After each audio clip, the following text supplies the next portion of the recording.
Hello friends, welcome back again to your walk with me. তো friends, আজকে আমরা SLST PT plus English subject তার যে English গ্রামারের সিরিজ আমরা স্টার্ট করেছি। একটা ভিডিওই দিয়েছিলাম আমি, ক্লাস নাম্বার 1, যেখানে ইংলিশের কমপ্লিট সিলেবাসটা আমি আলোচনা করে দিয়েছিলাম, কোন কোন সেকশান আমাদের পড়তে হবে ইংলিশ গ্রামার থেকে, যাতে করে আমরা পিটির যে গ্রামার সেকশান সেটাও অ্যান্সার করতে পারবো।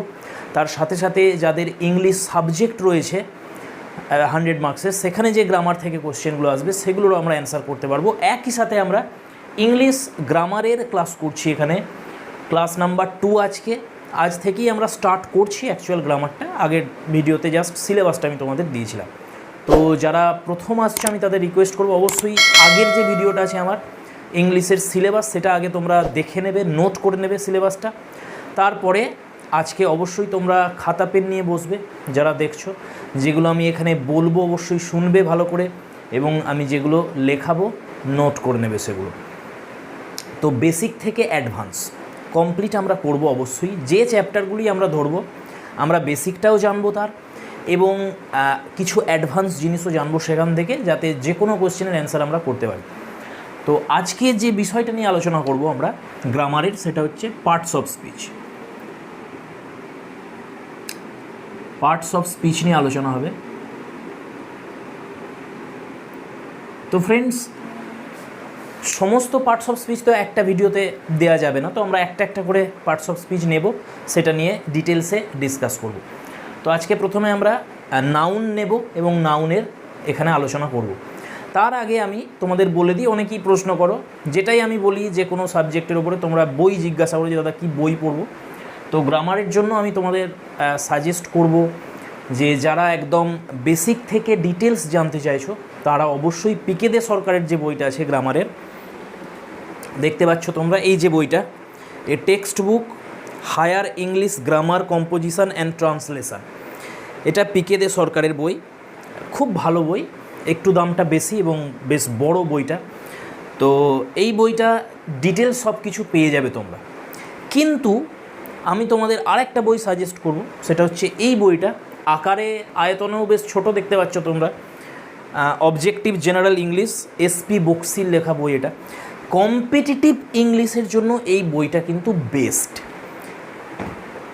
তো আমরা যেহেতু অ্যাকাডেমিক ইংলিশ না শিখে কম্পিটিটিভ ইংলিশ শিখছি, সেই জন্য অবশ্যই কম্পিটিটিভ ইংলিশের যে যে সেকশান থেকে প্রশ্নগুলো আসে, যেমন error correction, fill in the blanks, একদম পার্ট পার্ট করে সেগুলো কিন্তু এই বইটাতে ঠিক যে যে জায়গাগুলো থেকে চ্যাপ্টারের প্রশ্নগুলো আসে সেগুলো দেওয়া আছে।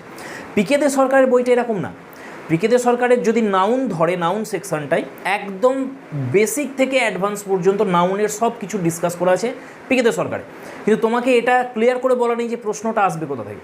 কিন্তু এই এসপি বক্সিতে এই জিনিসটা করা আছে যে নাউনের সেকশনটা যে ধরা হয়েছে, এরার কারেকশান করার জন্য নাউনের কোন কোন জায়গাগুলো পড়তে হবে সেইগুলোই দেওয়া আছে এখানে শুধুমাত্র।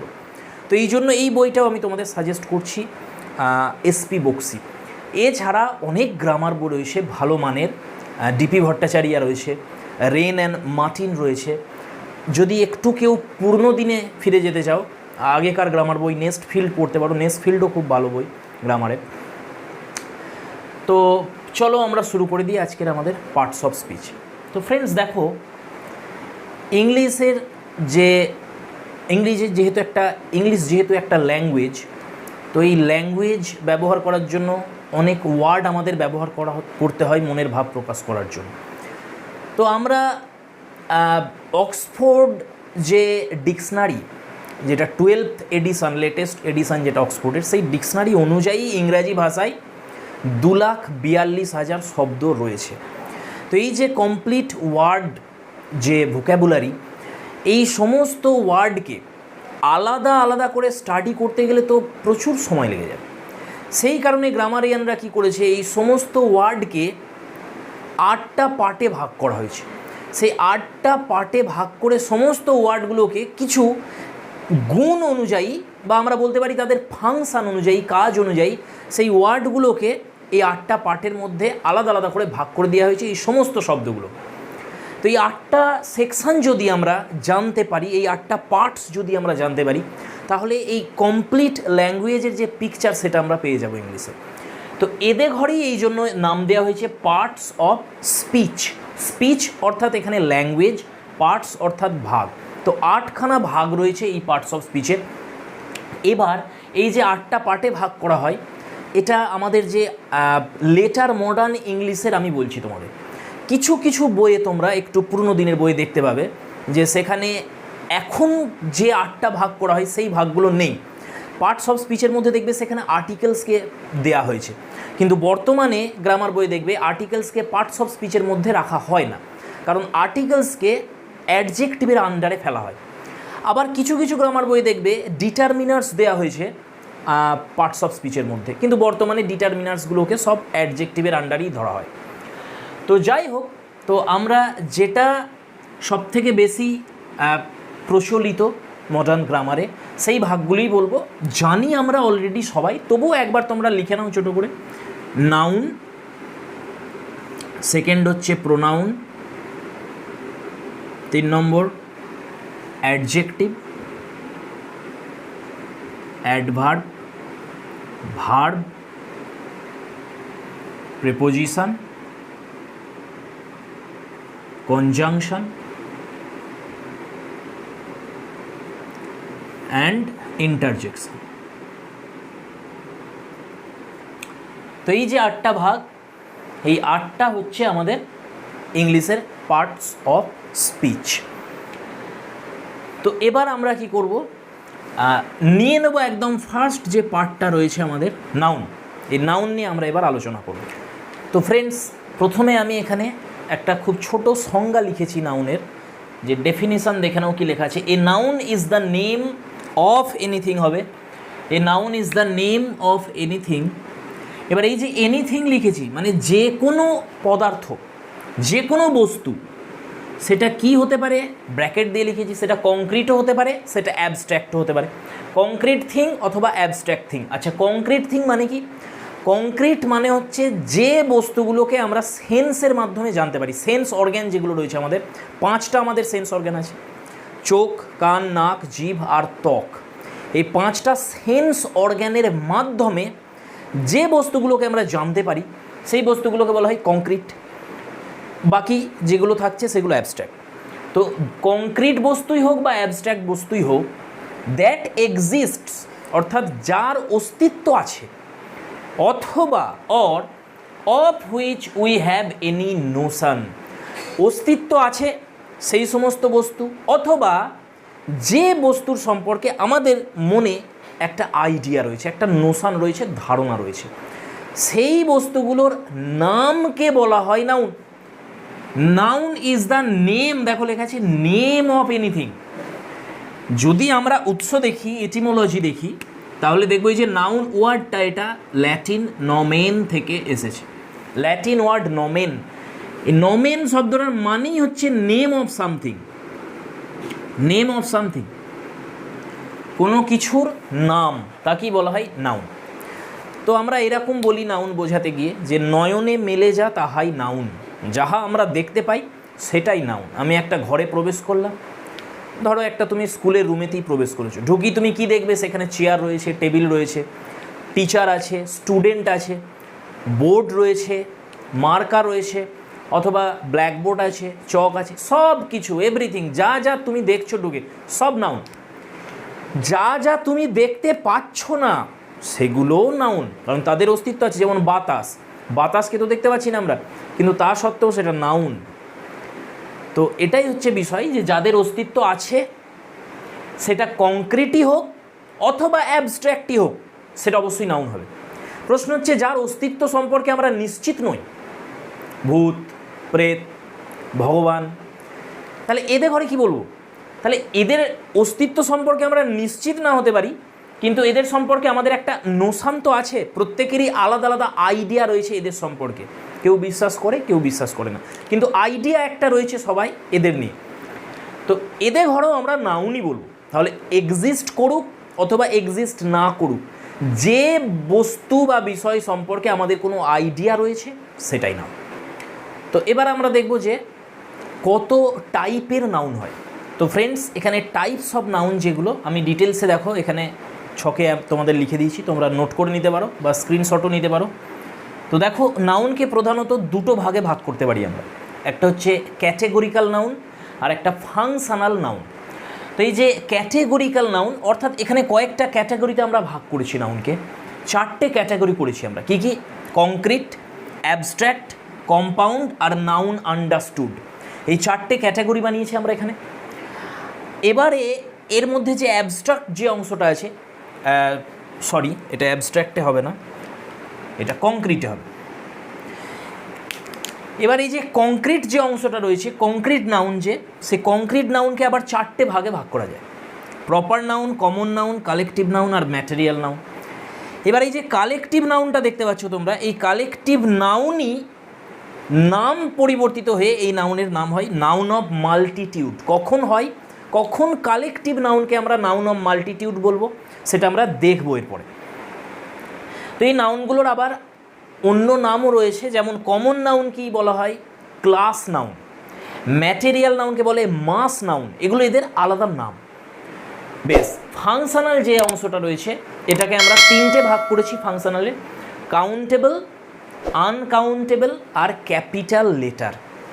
তো এরপরে আমরা একে একে এই প্রত্যেকটা যে টাইপ আমরা লিখেছি প্রত্যেকটা টাইপ নিয়ে আমরা আলোচনা করব। তো তোমরা নোট করে নেবে এগুলো অবশ্যই, এরপরে আমরা একটা একটা করে ধরবো এবং ডিটেলসে আলোচনা করব। তো ফ্রেন্ডস, প্রথমে আমরা দেখব যে প্রপার নাউন কি আর কমন নাউন কি। তো দেখো প্রপার আর এর নামে কি রয়েছে কমন। তো আমরা যদি এই নামগুলোই দেখি ভালো করে তাহলেই আমাদের আইডিয়া হয়ে যাবে অনেকটা। প্রপার মানে কি? নির্দিষ্ট। অর্থাৎ এই যে নাউনটা, নাউন মানে নাম বোঝাবে, তাহলে এই প্রপার নাউন দিয়ে যে নামটা বোঝাচ্ছে সেটা ইন্ডিভিজুয়ালদের জন্য প্রযোজ্য।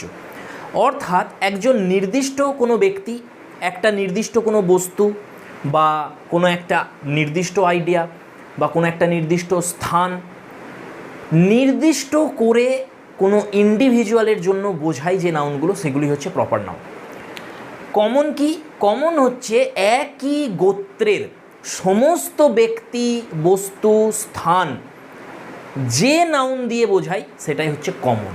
অর্থাৎ যে নামটা একই গোত্রের সবার জন্য কমন, সবার জন্য প্রযোজ্য, সেটাই কমন নাউন। যে নাউনটা একই গোত্রের হলেও প্রত্যেকের জন্য আলাদা, সেই নাউনটা হচ্ছে প্রপার।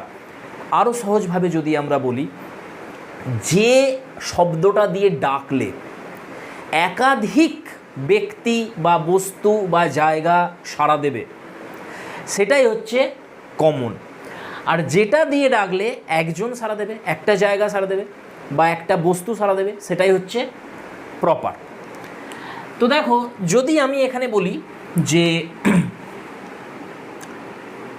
রাজেশ, রাজেশ বলে যদি আমি ডাকি, একটা গ্রুপ রয়েছে, ধরো অনেক ছেলে রয়েছে, সেখানে আমি রাজেশ বলে ডাকলাম, তাহলে রাজেশ নামের যে ছেলেটা আছে সে শুধুমাত্র সাড়া দেবে নাকি সব ছেলেই হাত তুলে দেবে? তাহলে কেবলমাত্র যে রাজেশ আছে সেই সাড়া দিচ্ছে, তাহলে এটা হয়ে গেল আমাদের প্রপার নাউন। কমন হচ্ছে আমি যদি বলি বয়, দেখো সবাই, যতগুলো ছেলে রয়েছে সেখানে সবাই সাড়া দেবে একসাথে, সবাই হাত তুলবে, কারণ বয় সবাই। তাহলে এই যে বয় ওয়ার্ডটা যেহেতু নাম বোঝাচ্ছে অবশ্যই নাউন, রাজেশ নাম বোঝাচ্ছে অবশ্যই নাউন, কিন্তু এদের টাইপ আলাদা। যেহেতু রাজেশ বললে একজন সাড়া দিচ্ছে, অর্থাৎ একজন ইন্ডিভিজুয়ালের জন্য প্রযোজ্য এই নাউনটা, সেই জন্য এটা প্রপার নাউন। আর এই নাউনটা যেহেতু সবার জন্য প্রযোজ্য কিন্তু একই গোত্রের হতে হবে, কারণ তুমি যদি বয় বলে ডাকো তাহলে পাশে যে মেয়েগুলো খেলা করছে তারা কিন্তু সাড়া দেবে না। তাহলে একই গোত্রের সবার জন্য যে নাউনটা প্রযোজ্য সেটাই হচ্ছে কমন নাউন। এবার ধরো আমি বললাম গঙ্গা বা গ্যাঞ্জেস, যে রিভার আমাদের, দা গঙ্গা। তাহলে এই যে গঙ্গা, এই যে ওয়ার্ডটা, এটা একটা নাউন, এবং এটা কি নাউন? অবশ্যই প্রপার নাউন, কারণ গঙ্গা নামে একটি নদী রয়েছে, ইন্ডিভিজুয়াল। তাহলে একটি যেহেতু নদী রয়েছে নির্দিষ্ট করে আমরা সেই জন্য এই নাউনটাকে প্রপার নাউন বলছি।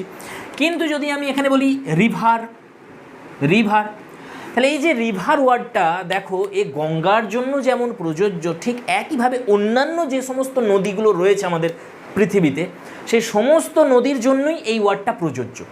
অর্থাৎ নদী, এটাকে যদি আমরা একটা গোত্র ধরে নিই, তাহলে এই গোত্রের সমস্ত নদীর জন্যই এই নাউনটা প্রযোজ্য।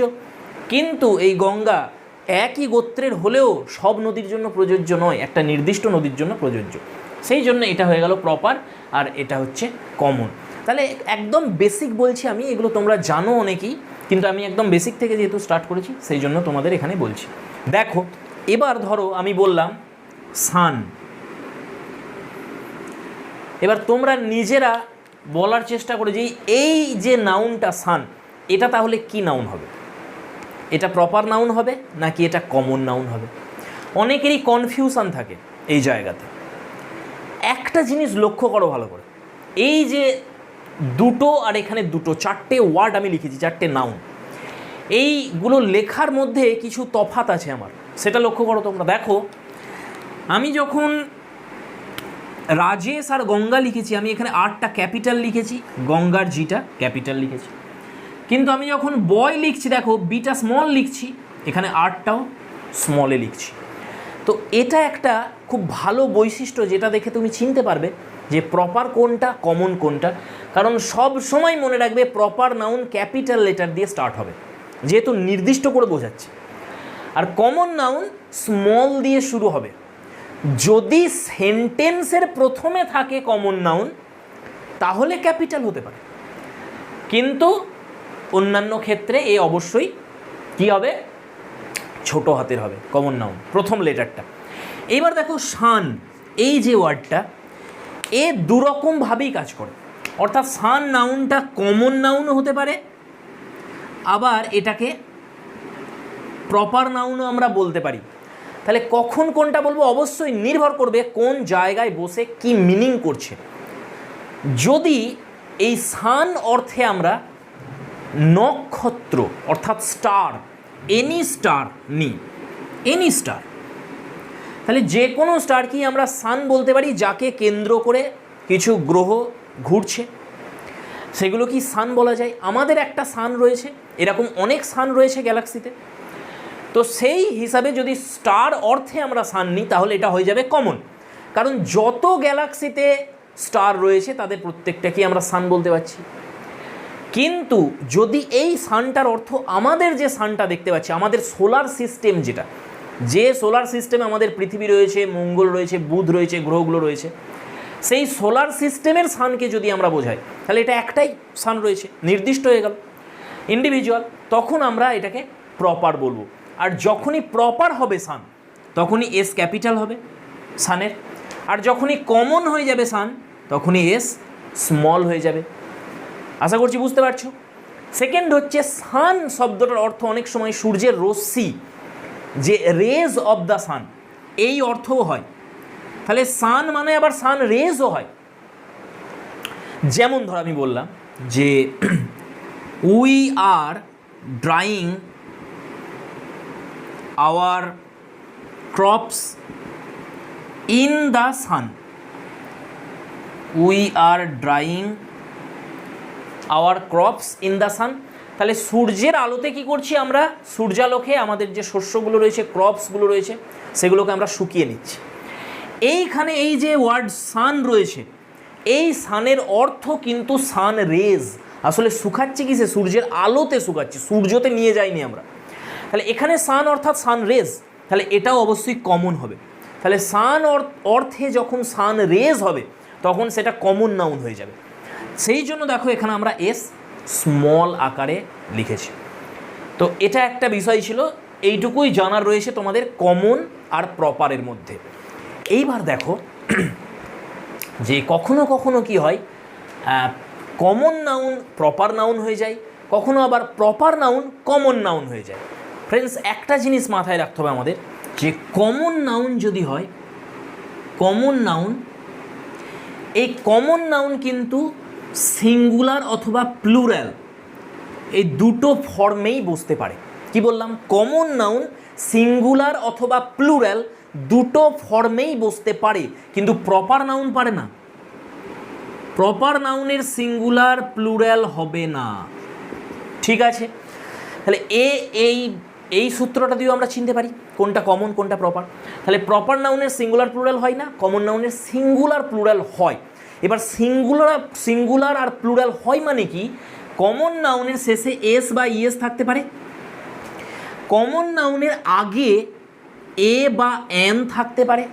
ওকে, তাহলে কমন নাউন মাঝখানে আছে, এর শেষে যদি এটা প্লুরাল হয় তাহলে এস বা ইএস থাকবে, যদি এটা সিঙ্গুলার হয় তাহলে এ বা এন থাকবে। তাহলে আমরা একটা শব্দ নিচ্ছি, দেখো বয়।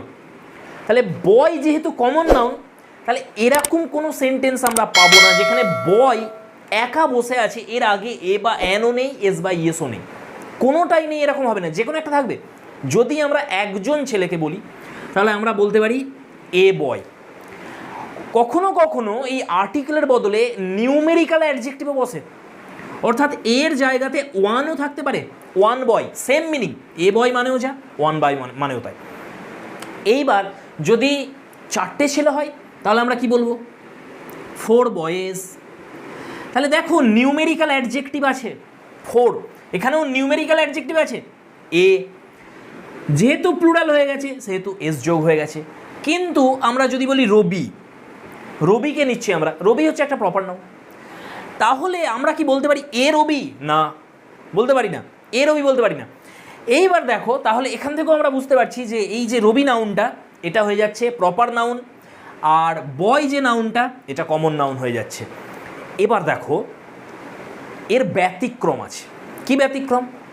যদি ধরো একটা ক্লাস রয়েছে তোমার, তোমার সেই ক্লাসে দুজন ছেলের নাম রবি আছে, এইবার আমরা কি বলবো? তাহলে দুটো ছেলে আছে, দুজনের নামই রবি, তাহলে কিভাবে লিখবো আমরা? দেয়ার আর টু, দুই রবিজ। দেখো দেয়ার আর টু রবিজ ইন আওয়ার ক্লাস, আমাদের ক্লাসে দুজন রবি আছে। তাহলে এখানে দেখো আমি নিউমেরিক্যাল অ্যাডজেক্টিভ বসিয়েছি কি, টু। রবি আছে দুজন, সেহেতু আমরা প্লুরালে এস যোগ করেছি। এইবার এখানে যে বিষয়টা মাথায় রাখতে হবে আমাদের, আমি তোমাদের কি বললাম এক্ষুনি, যে এই নিউমেরিক্যাল অ্যাডজেক্টিভ এবং প্লুরাল নাম্বারের যে এই যে সিগনেচারটা প্লুরালের, এই যে ইনফ্লেকশন এসটা, এটা সবসময় কমন নাউনের সাথে বসে। তাহলে তোমাকে যদি কেউ প্রশ্ন করে এই সেন্টেন্সে রবি, অবশ্যই নাউন, কিন্তু কি নাউন এটা, তুমি অবশ্যই অ্যান্সার দেবে কমন নাউন। ওকে, দেখতে পাচ্ছ আমরা ধীরে ধীরে একটু ডিপ লেভেলে যাচ্ছি।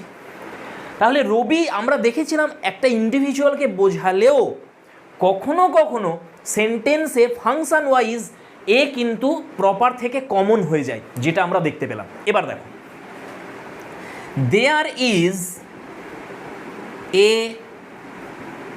Newton in our class. এবার লক্ষ্য করো, দেখো নিউটন লিখেছি এখানে। এবার তুমি বলবে দাদা দেখো এটাও ক্যাপিটাল লেটার দিয়ে শুরু হচ্ছে, এই রবিটাও ক্যাপিটাল লেটার দিয়ে শুরু হয়েছিল, এখানেও ক্যাপিটাল লেটার দিয়ে শুরু হয়েছে। তুমি বলবে sir Isaac Newton proper noun, অবশ্যই একজন ইন্ডিভিজুয়ালকে বোঝাচ্ছে, তাহলে এটা নিশ্চয়ই প্রপার নাউন হবে না। এই নাউনটা এখানে কি কমন নাউন। কেন কমন নাউন বলছি? এখানে নিউটন মানে আইজ্যাক নিউটন না, কোনো একজন বন্ধু আছে তোমার, সে হয়তো সায়েন্সে তার ব্রেন খুব ভালো চলে, সেই জন্য তাকে সবাই নিউটন বলে।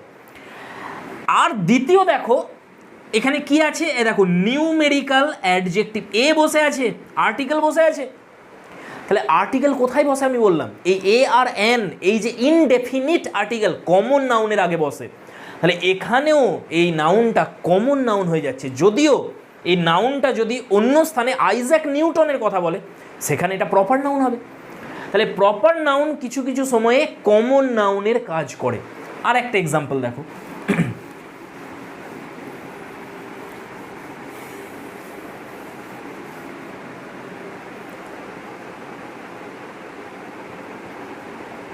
সমুদ্রগুপ্ত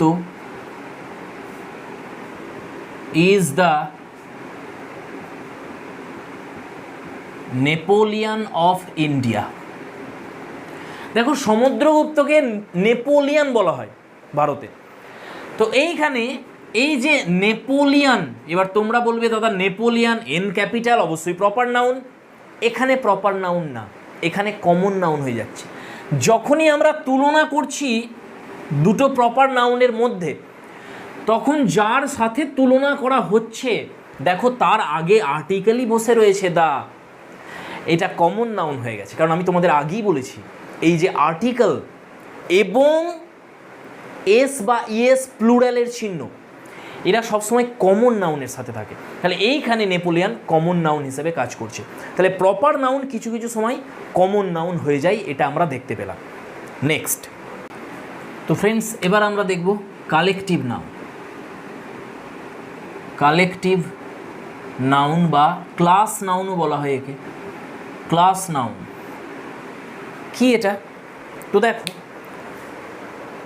যখন একই গোত্রের একাধিক ইন্ডিভিজুয়ালকে, একাধিক ব্যক্তি হতে পারে, একাধিক বস্তু হতে পারে, যদি আমরা একসাথে একটা ইউনিট বোঝাই, তখন আমরা যে নাউনটা ব্যবহার করি সেটা কি বলা হচ্ছে? Collective noun. কি বললাম?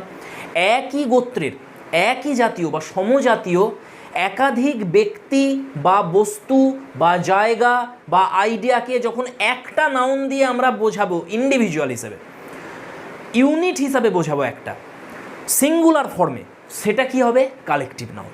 যেমন ওয়ান সোলজার, তাহলে একজন সৈনিক। টু সোলজার্স,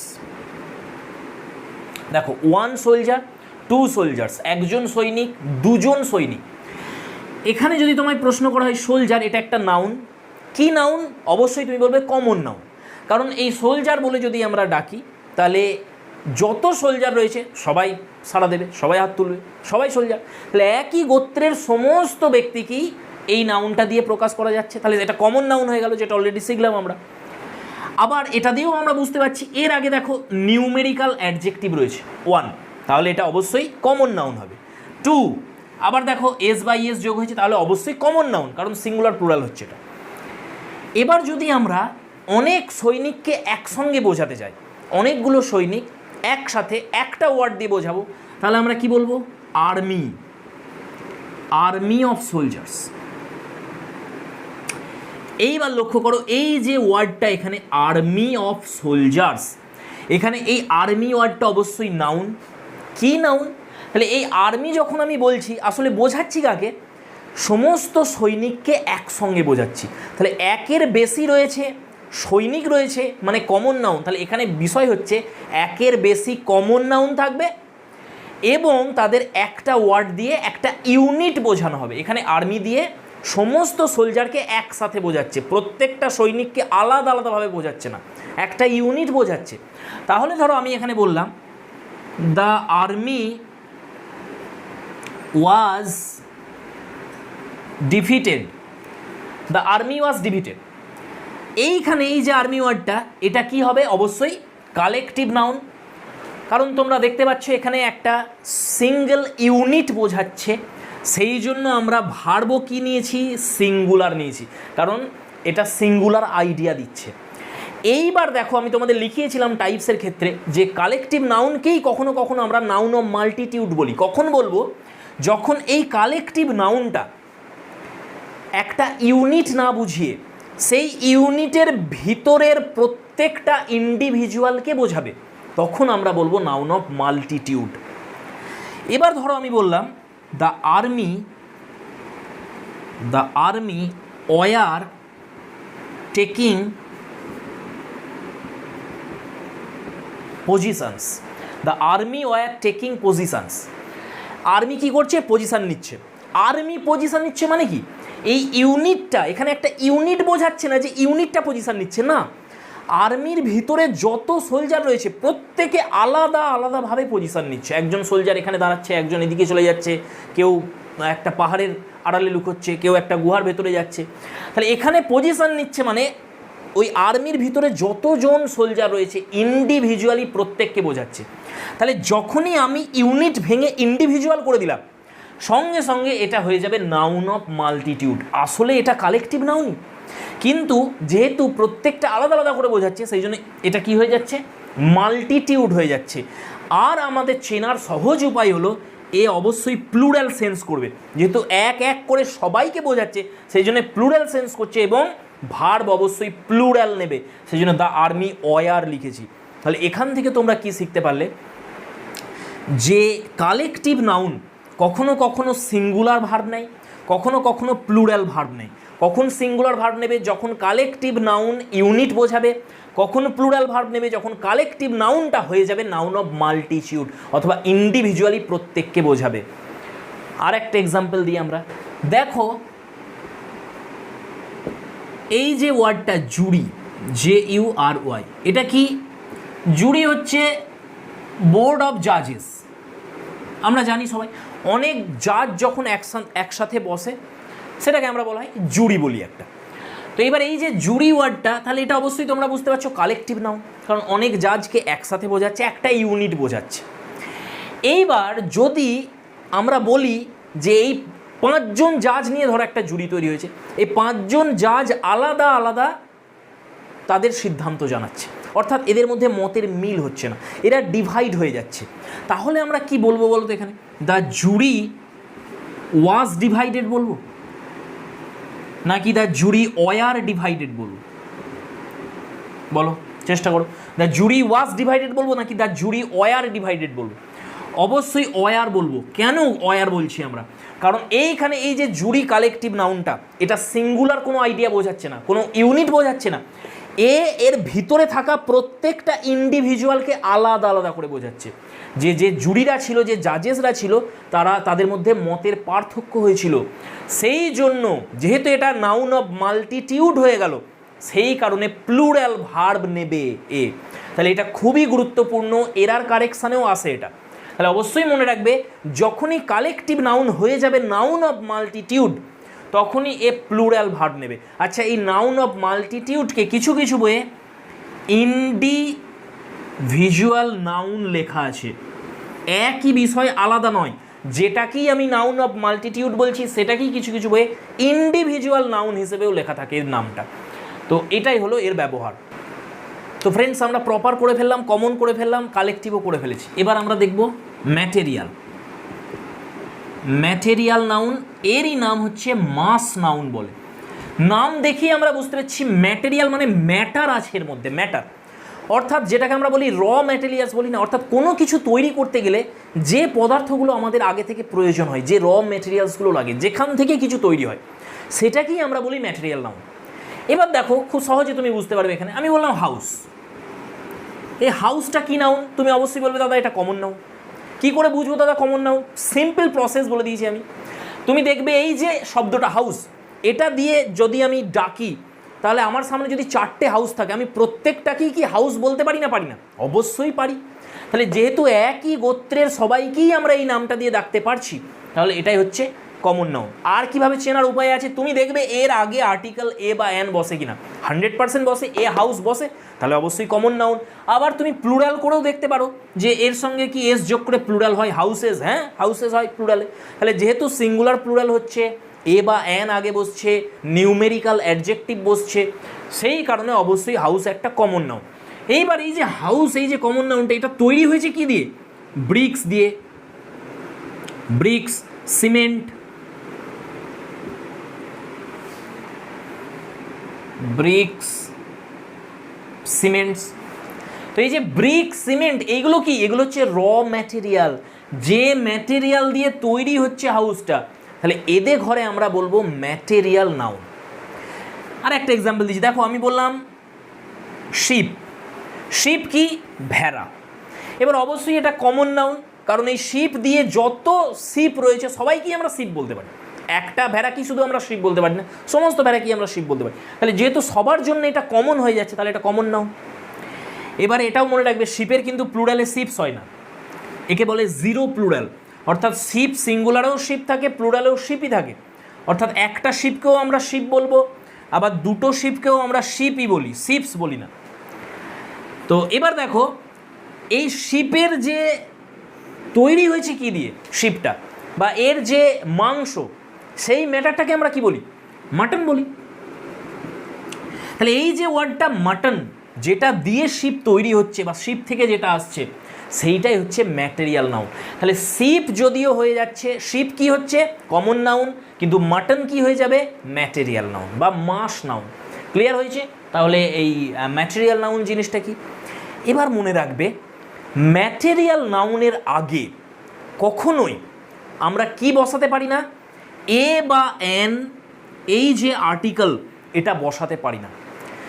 যদি কোনো ম্যাটেরিয়াল নাউনের আগে আমি এ বা এন বসাচ্ছি আর্টিকেল হিসেবে, তাহলে মনে রাখবে সেই ম্যাটেরিয়াল নাউনটা সেই সেন্টেন্সে কমন নাউন হিসেবে কাজ করছে। ফর এক্সাম্পল আমি দেখো এখানে কি বললাম, ব্রিক্স বলেছি, ব্রিক, এই যে ইট।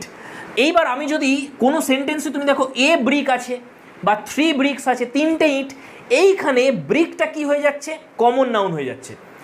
যখনই তুমি একে কাউন্ট করছো, গুনছো, বা এর আগে কোনো নিউমেরিক্যাল অ্যাডজেক্টিভ বসাচ্ছ, সঙ্গে সঙ্গে এই যে ম্যাটেরিয়াল নাউন চেঞ্জ হয়ে গিয়ে হয়ে যাবে কমন নাউন। কারণ আমি প্রথমেই বলেছি যে কমন নাউনের সিঙ্গুলার প্লুরাল হবে, কিন্তু ম্যাটেরিয়াল নাউনের হবে না, প্রপার নাউনের হবে না, কালেকটিভ নাউনের হবে না। এইবার তুমি আমাকে বলতে পারো দাদা কালেকটিভ নাউনের তো আমরা বলতে পারি যে ধরো আমি বললাম যে a group of students, a group of students আমরা বলতেই পারি। তাহলে এখানে যে গ্রুপ ওয়ার্ডটা এটা একটা কালেকটিভ নাউন, হ্যাঁ গঠনগত দিক থেকে কালেকটিভ নাউন, কিন্তু যেহেতু আমরা এরকমও তো বলতে পারি যে একের বেশিও গ্রুপ বলতে পারি তো আমরা, যদি 3টে গ্রুপ থাকে তাহলে হয়ে গেল 3 গ্রুপস। দেখো 3 গ্রুপস যেই বললাম, যেই আমি গ্রুপস বলবো সঙ্গে সঙ্গে এটা কালেকটিভ থেকে কমন হয়ে যাবে, কারণ এর প্লুরাল হয়ে যাচ্ছে দেখো, এবং এর আগে নিউমেরিক্যাল অ্যাডজেক্টিভও বসে আছে। তাহলে সেন্টেন্সে কাজ কিসের করছে, সেন্টেন্সের গঠন কি, সেই অনুযায়ী কিন্তু এই নাউনের কাইন্ডস বদলাতে থাকে। তো ফ্রেন্ডস এখান থেকে আমরা কি দেখতে পেলাম যে কালেকটিভ নাউন কখনো কমন হয়ে যাচ্ছে, আবার ম্যাটেরিয়াল নাউনও কমন হয়ে যাচ্ছে। আবার আরও একটা এক্সাম্পল দেখো আমরা এখানে দিই, তাহলে আরও ক্লিয়ার হয়ে যাবে আমি কি বলতে চাইছি। তাহলে আমি বললাম no one can exist without water, জল ছাড়া কেউই বাঁচতে পারে না। No one can exist without water. এখানে এই যে ওয়াটারটা এটা নাউন, কি নাউন, তুমি অবশ্যই বলবে যে এটা একটা ম্যাটার বোঝাচ্ছে, ম্যাটেরিয়াল একটা, সেহেতু এটা অবশ্যই ম্যাটেরিয়াল নাউন। ওকে, কোনো সমস্যা নেই, ম্যাটেরিয়াল নাউন হলো।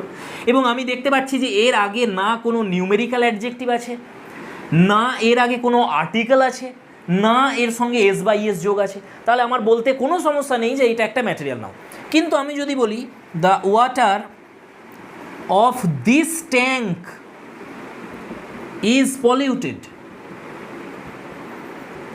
The water of this tank, এই ট্যাঙ্কের যে জল রয়েছে সেটা কি হয়ে গেছে, সেটা পলিউটেড হয়ে গেছে। খেয়াল করো এইখানে ওয়াটার অবশ্যই নাউন, কি নাউন, তুমি কি এটাকে ম্যাটেরিয়াল নাউন বলতে পারবে না? কেন পারবে না? দেখো এখানে এর আগে আর্টিকেল বসে গেছে, দা আর্টিকেল বসে কি করছে, এই যে জলটা কোথাকার জল, এই ট্যাঙ্কের জল, পার্টিকিউলারলি বলছে কোন জল এটা। তাহলে যেহেতু পার্টিকিউলারাইজড হয়ে গেল, তাহলে এটাও মনে রাখবে যখনই ম্যাটেরিয়াল নাউন পার্টিকিউলারাইজড হয়ে যাবে সেটা আর ম্যাটেরিয়াল নাউন থাকবে না, সেটা কমন নাউন হয়ে যাবে। ঠিক এইখানে ওয়াটারটা কি ছিল, ম্যাটেরিয়াল, কারণ এ পার্টিকিউলারাইজড হয়নি। এখানে যেহেতু এ পার্টিকুলারাইজড হয়ে গেছে, আমরা চিনতেও পারছি এর আগে আর্টিকেল বসে আছে, তাহলে এটা হবে কমন নাউন, এটা আর ম্যাটেরিয়াল নাউন থাকলো না। তাহলে দেখো এই যে ক্যারেক্টারিস্টিক্স নাউনের, এরা সেন্টেন্সে কিভাবে বসেছে এবং কি কাজ করছে সেই অনুযায়ী কিন্তু এদের ক্যারেক্টারিস্টিক্স বদলাতে থাকে। কখনো কমন হয়, কখনো ম্যাটেরিয়াল হয়ে যাচ্ছে, কখনো প্রপার নাউন হয়ে যাচ্ছে, সেই আবার কখনো কমন নাউন হয়ে যাচ্ছে। তো ফ্রেন্ডস এইভাবে চলতে থাকবে আমাদের ক্লাস। আজকে এতটাই থাকবে, ভিডিও বড় হয়ে যাচ্ছে অনেক, এত বড় ভিডিও আপলোড করারও সমস্যা হয়। তো ক্লাস নাম্বার 2 এতটাই রইল আমাদের। এরপরে আমরা অ্যাবস্ট্র্যাক্ট নাউন নিয়ে আলোচনা করব এবং আরও ডিটেলসে তোমরা দেখতে পাবে কত অ্যাডভান্স লেভেলে আমি তোমাদের নাউনের নিয়ে যাব। তো অবশ্যই সাবস্ক্রাইব করবে যারা নতুন এসেছো, আর শেয়ার করে দেবে ভিডিওটা সবার সাথে। থ্যাঙ্কস ফর ওয়াচিং, দেখা হচ্ছে পরের ভিডিও।